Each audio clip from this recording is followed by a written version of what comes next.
Hello everyone, this is Brian Davis from the YouTube channel youtube.com/spacebound pokervids. Today I'm going to be going over a short session that I played earlier, just killing some time. A couple of things I'm using here, Screencast-O-Matic for my screen capture, just a standard Windows player to replay the video. I'm going to fast forward through any of the hands that I didn't take part in and then just kind of talk about the ones that I did take part in. I've got my hold'em indicator up over here. It's going to give me win odds and pot odds for any individual hand, even on Bovada. Uh, as you know, Bovada is an anonymous, get my words straight, anonymous tables, so you don't have any player names, but it will still at least keep track of win odds, pot odds, and my own stats. So with that said, I'll go ahead and get started. It's a $25 no limit table, zone poker. If you haven't played zone before, it's a much faster way to both win money and lose money depending on your skill level. So with this hand, I think I'm going to open unless somebody opens before me, in which case I may go ahead and just hang in there. I obviously don't remember what happens in each hand, so it's kind of a adventure to see it again. All right, so I hit two pair. Obviously, I'm going to stick around, just calling. I really don't see a lot of draws out against me, so I think a call is good. I'll let him go ahead and just bet into me. Okay, calling again. So now I've got a pot out there of 841. He's got less than the pot left in his stack, so this is where I want him. So I can try to go ahead and get the rest of his money in, which I try to do. And if I remember correctly, he folds. I'm hoping he has a high queen. Really no telling what he had. That he bet twice and then just laid down. Could have been a draw, a couple of overcards, ace king, something like that. Alright, I anticipate I'm probably going to fold that, and I do. Gonna hold the fast forward here. I think I'll open this unless someone else does first, and then, of course, I folded. If it had folded around to me with 9-king offsuit from the small blinds, I would have gone ahead and open raised to try to steal that pot from the big blind. You'll find that people play pretty straightforward on these zone games. There are the occasional players, like myself, who leverage that fact and use it against you. So it's kind of something to keep in mind. I like your suited gappers in position. If I get to see a flop, then there's a good chance that, if I hit some freak flop like this, hey, great. But even if not, there's still a good chance at c-betting, whenever it gets sent to you. And if that doesn't pick up the pot, then you may be able to peel a turn and a river for the price of just that one c-bet and have a chance to complete your hand. So pick that pot up. A couple of really bizarre hands right off the start there. That's going to be a clear fold. Fast forward a bit here. All right, here's something else. All right, so I was going to pause it and try to think through what I would do there, but I guess that hand took care of itself. Just to kind of think back a little bit though, looking at that pair of nines there, and get back to it. Even if he hadn't folded and he hadn't folded, say he had open raised and he folds, I'm raising every time. I don't have any reason not to. I don't have any specific read saying, one thing or another, because I don't know who it is. This number is going to change every time the table restarts. So with the pair of nines, I really don't want to see a flop without making him pay for it, because then I just really don't know where I'm at.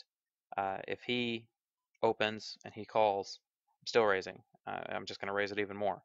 So I'm raising every time with that pair of nines whenever it's open from the button.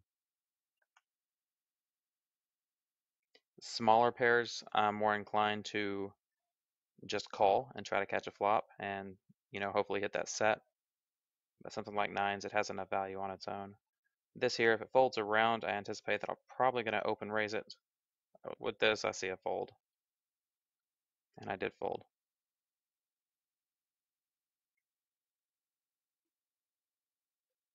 I would open raise that if it folds to me. which I do. See, and it's really marginal because I'm out of position now, and if someone, re-raises, I kind of have to fold. And if I don't hit the flop hard enough, then, I'm c-betting. And okay, great. So I have my queen, but my kicker isn't the greatest. It's a pretty standard c-bet, a little over half pot. What I've found lately is going anything more than half pot it's almost a waste.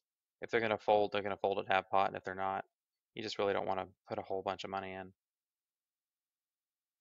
All right, so right there, I'm really not even sure if that was the right move to check, or if, maybe I should have bet again. I don't see a whole lot that he could have that, that he's going to be raising me with, maybe a Jack 10, and he's going for that gut shot. In which case, the raise isn't terrible because if he catches his 9, then that gives him a straight, and it's pretty well disguised. Aside from that, very specific hand. Really, all I'm facing here is Queen Jack and better. I mean, for him to call behind like he did, I think I'm facing something that's going to beat me. So I do check, and he does bet, and I do fold.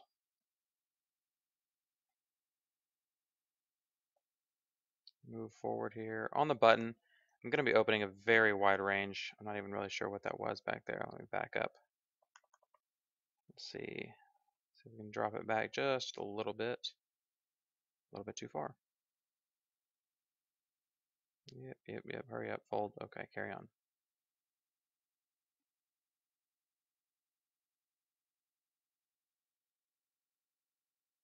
Oh, okay. See, I thought I was on the button there. So yeah, of course, I'm folding this every time.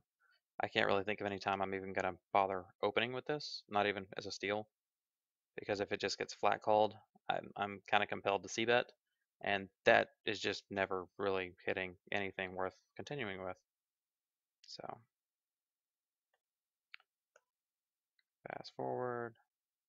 All right, a6. That's a little bit tight. I mean, you can open with that a6 suited, but understand you're going to be playing out of position a lot of the time. So if you're not really comfortable with that, then you're better off just folding. I love hands like that in position. Out of position, not as much. Because most of the time you're just going to hit one pair. And if you hit your ace, you've got a crappy kicker. If you hit your 6, well, you've just got a crappy pair. So I'm opening with just about every pair from, anywhere from under the gun to the button. Sometimes I'll fold 2s or 3s if, the tables have been fighting back. And I've even had it before where I've hit my set, but they've flopped a bigger set. So it's just one of those things.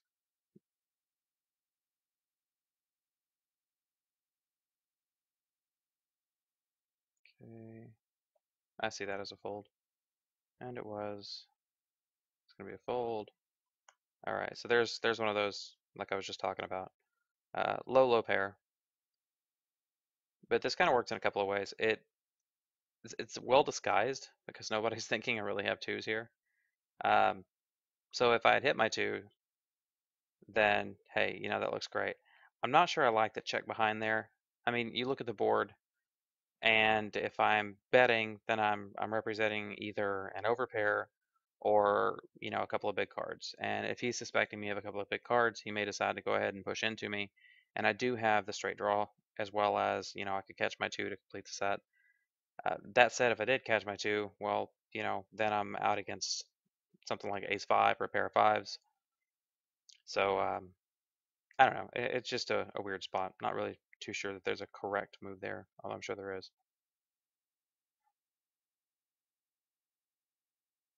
Okay, so right here, whenever he bets into me, I've just shown weakness. So he's betting into me. I could be representing a lot of things, and honestly, talking about representing things at this level, 10 cent, 25 cent, a lot of people aren't even thinking like that. He saw me show weakness, so now he's going to bet into me and try to take it down. And you see this half pot, he's just clicking the half pot button, which tells me he's probably not even putting a whole lot of thought into it, just trying to take the pot away, which is why I raised.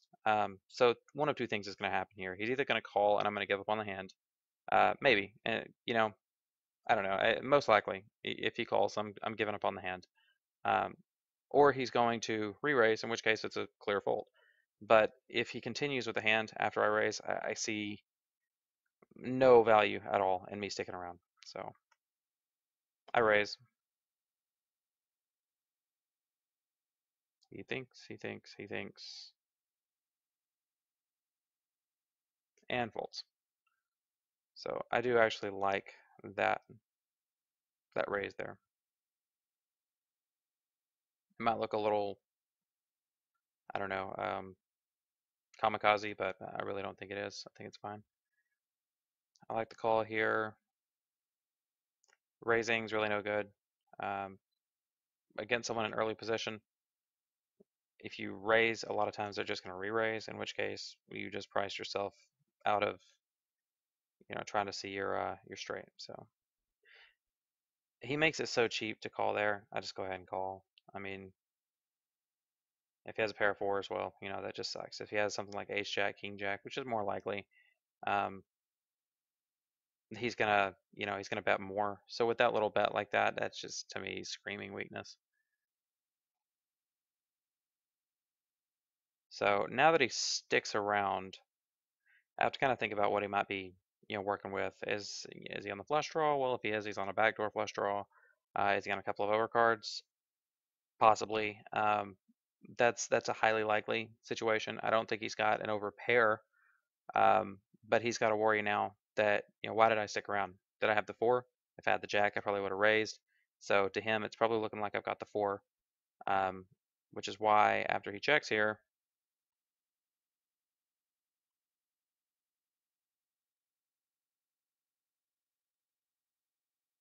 I raise about pot and it gets rid of him.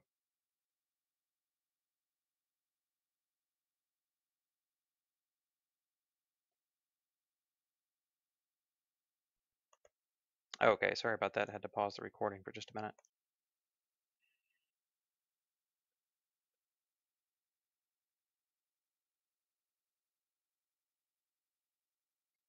Easy fold. Late position, cutoff, I might have opened that button. I definitely would have opened that. Anything else, I'm pretty much folding it. I'm try to keep this video to about 10 minutes, so I may not make it all the way to the end. Um, but yeah, if I go much longer than that, I'd just run the risk of YouTube throwing a fit and not wanting to let me publish it. So this I would open with if it folds to me. If it gets open before me, I'm folding. I just don't see any value in sticking around. A lot of the strategy that I use as far as thinking outside of my own cards, I've picked up from Jonathan Little. If you've never heard of him, he's a multi-millionaire uh, poker pro. He's won a bunch of World Poker Tour titles. Has a great video series on cash games, a bankroll builder series, and then the Jonathan Little Secret series on tournaments and just general poker strategy. Um, that's where I've gotten most of my training from. If you look in the little section down below the video here, you'll see a link where you can actually get a free training video from him. It's like 40 minutes long or something. Just really, really great stuff. If you're looking for some direction with your game, I highly recommend you check it out.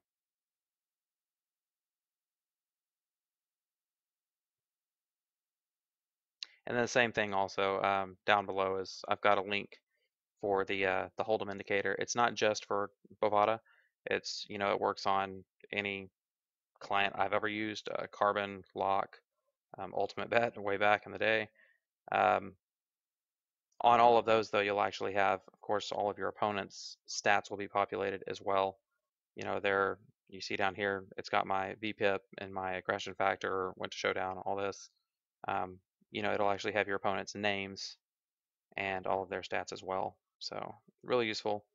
I really don't like playing tournaments without it, especially on your big like 300 player tournaments because it's tracking them throughout the entire thing and just building an excellent database for you. Even on Bovada, I mean, when you're playing a tournament, they're not changing their numbers, so it actually builds a stat deck on them.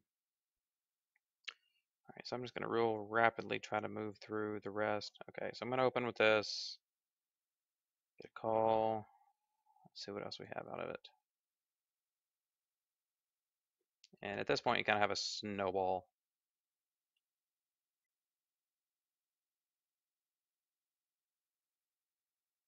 All right, so this situation here, what does he have? Does he have jacks or better? I'm thinking no, he would have re-raised. Same here. Um, unless, I really don't see anything that he's not re-raising with better than what I have right now. I could be out against, maybe an ace jack suited, but I think ace queen suited and up, I'm getting re-raised with every time from these two.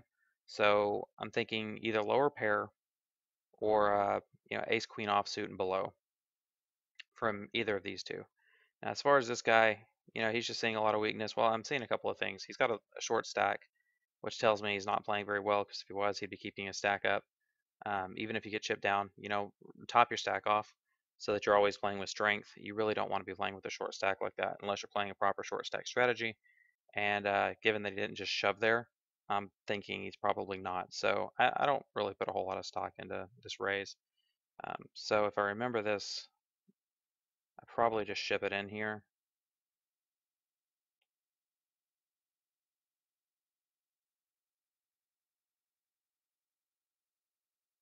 And I do. So they immediately fold. Trying to remember. Okay, yeah. So I mean, he had a decent hand. I don't blame him for the raise, and I don't blame him for the call. But getting these two to fold out, that was 6 big blinds, just dead money on the table. So even though that was a coin flip, you had that dead money out there, so it was actually a little bit better than a coin flip.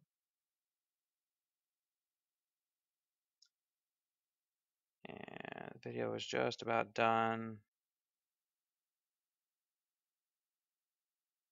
And that's it. So, it was I guess about a 10, 15 minute playing session.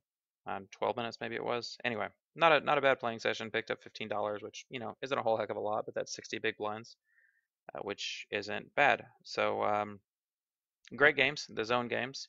I encourage you to check them out if you haven't, but start at lower levels because the variance I have found does tend to be a bit higher. Um, if you have any questions, feel free to post them below, leave comments, suggestions. They're always appreciated. This is Brian Davis. Thank you for taking some time here with us, and we'll talk to you again soon. Bye.